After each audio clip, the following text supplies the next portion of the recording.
এখন আর রাস্তাঘাটে বলতে হবে না ভাই, সিজন 5 কবে আসবে ভাই। শুরুর দিকে কাবিলা যেরকম ছাগল চুরি করতো, এখন তো চাইলেও পারবে না। কাবিলা যত সিজন গেছে একটু ম্যাচিউর হয়েছে আসলে। আমি প্রতিনিয়ত ভিন্ন রকম গল্পে নিজেকে ভাঙতে চাই। সিজন 5 এর পরে মানুষ আরেকটা কাবিলাকে পাবে। আমার ডিরেকশন দিতে ভালো লাগে, অভিনয় করতে ভালো লাগে। সবার কাছে অনেক কৃতজ্ঞতা, আল্লাহ পাকের কাছে লাখ লাখ শুকরিয়া যে এখন পর্যন্ত আমরা সুস্থ আছি, সবাই মিলে একসাথে আবার সিজন 5 শুরু করতে পারছি, একটা ফ্রেশ স্টার্ট সবাই মিলে।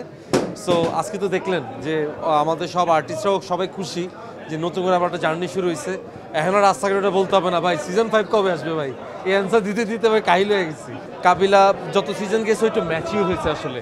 শুরুর দিকে কাবিলা যেরকম ছাগল চুরি করতো, এখন তো চাইলেও পারবে না।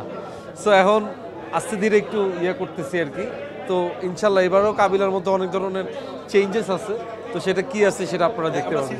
এটা ডিরেক্টর কার্যালয়ের এখন অমি ভাই জানে, সে গল্পটা যেভাবে সাজাচ্ছে। অমি ভাই তো কখনো আসলে ধরেন 120টা এপিসোড হবে আমাদের, তো 120টা এপিসোডের গল্প তার একসাথে করা যায় না।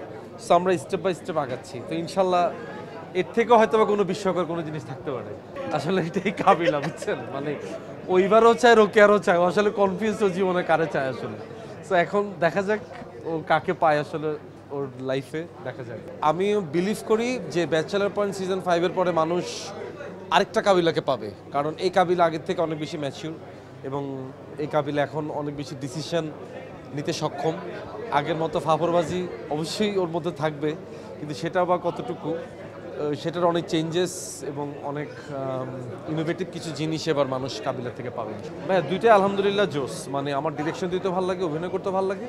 অভিনয়টা আপনারা খেয়াল করে দেখবেন, আমি খুব মানে মাঝে মধ্যে অভিনয় করি। আমি ভাইয়ের বাইরে খুব সিলেক্টিভ কাজ করি, যেগুলো গল্পগুলো আমার ভালো লাগে। এবার ঈদে যেমন একটা কাজ আসতেছে আমার, অপূর্ণ রুবেল ভাইয়ের লেখা একটা কাজ, আশিকুর রহমান ভাইয়ের ডিরেকশনে, এভাবে কেন এই সঙ্গতা। সো এই কাজটা নিয়ে আমি খুব এক্সাইটেড। সেই সাথে আসতেছে ব্যাচেলার পয়েন্ট, সামনে এরকম অনেক কাজ করবে এবং নিজের ডিরেকশন দিবে। আলহামদুলিল্লাহ, আল্লাহ পাকের কাছে লাখ লাখ শুকরিয়া ভাইয়া, আল্লাহ পাক এই অবস্থানে আনছেন। এবং যেটা হচ্ছে ঈদে ইনশাল্লাহ পরিবার সহ ঘুরতে যাব। আর পাশাপাশি পরিকল্পনা বলতে আমার ডাকবাক্স ফাউন্ডেশন থেকে এবার আমি অনেক কাজ করতেছি কোরবানির জন্য।